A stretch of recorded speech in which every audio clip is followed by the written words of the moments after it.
మనం వండుకునేదే సంవత్సరానికి ఒకసారి, అదో ఫ్రెష్గా న్యాచురల్గా అనుకుందాం అని చెప్పేసి ఏదో కొత్తగా ట్రై చేస్తున్నాం. ఏదో జీలకర్ర మెంతుల పొడట చామాటలు వేస్తారట. సో చూద్దాం ఎట్లయితుందో. టైం ఏమో 11 అవుతుంది. మా వాడేమో దంచేటప్పుడు స్టైల్లో వీడియోలు తీయరా అని చెప్పేసి తీపించుకుంటుంది ఇట్లా. సరే దంచండి ఇక మీరు కూడా. సో మనం ముందుగా జీలకర్ర మెంతులు ధనియాల పొడి వేసుకొని ఇట్లా మంచిగా ఫ్రెష్గా దంచుకొని పక్కకు పెట్టుకోవాలి. సో ఇప్పుడు మనం చేసుకోబోయే కూర పేరు చామగడ్డ పులుసు. ఇగో ఇది రెడీ అయింది మసాలా చూడుర్రి. సో వీటిని చామగడ్డలు అంటారు అనమాట. తెలంగాణలోకి చెప్తున్నా. వీటి చేసి మీకు ఏం గుర్తొస్తుందో కామెంట్ చేయరు. సో అన్ని యూట్యూబ్ ఛానల్కి మనం కూడా స్టైల్ స్టవ్ ముట్టించుకుందాం ముందుగా. తర్వాత ఆయిల్ ఇట్లా స్టైల్ తిప్పుకుంటూ పోయాలి.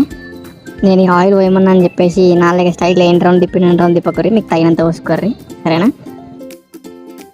సో ఇప్పుడు దీంట్లో ముందుగా ఆవాలు వేసుకోండి. దాని తర్వాత మిరపకాయలు వేసుకోండి. తర్వాత దాంట్లో ఇప్పుడు ఉల్లిగడ్డ వేసుకోండి. అది గోల్డ్ రింగ్ కాదండి, కామెంట్లు అడగకండి. అయినా మన బ్యాచిలర్స్ రూమ్లో గోల్డ్ రింగ్ ఉంటే ఎప్పుడు తాడని తాకట్టు పెట్టేస్తాం. కానీ సర్లే ఇప్పుడు దీంట్లో కొంచెం ఉప్పు వేయండి. చెప్పానుగా స్టైల్ ముఖ్యం బిగిలో. తర్వాత అంతా మంచి మిక్సీ కలుపుకోర్రి. చూస్తున్నారు అంటే కలుపుతున్నట్లనే. తర్వాత కొంచెం పసుపు వేయండి.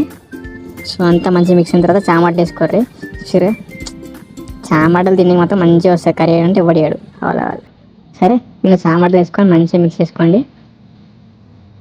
బౌల్తో మనకు అక్కర్లేదు, మీరు ఇట్లనే వేసుకోర్రి. అదేమో స్టైల్ ఉంటుంది బౌల్ వేసాము. దాని తర్వాత ఇప్పుడు కొంచెం కారం, మీకు అవసరమైనంత ఉప్పు మంచిగా మిక్స్ చేసుకొని క్యాప్ పెట్టేసుకోండి. ఇప్పుడు ఆ క్యాప్ పెట్టిన సమయంలో చింతలు మంచిగా పిసకండి. మీకు తెలిసి పిసకడం. తర్వాత క్యాప్ తీసి దాన్ని మంచిగా పోసేయండి. తగినంత కూడా మళ్ళీ పుల్లగా అవుతుంది. ఇప్పుడు చింతపండు పోసినాక నీళ్ళు పోసుకోర్రి. నీళ్ళు పోసుకొని మంచిగా మిక్స్ చేసుకొని క్యాప్ పెట్టేసి కొద్దిసేపు పక్కకు పెట్టేయండి. ఎంత టైం స్టైల్ చేతి చూపిస్తుంది కదా, 5 minutes.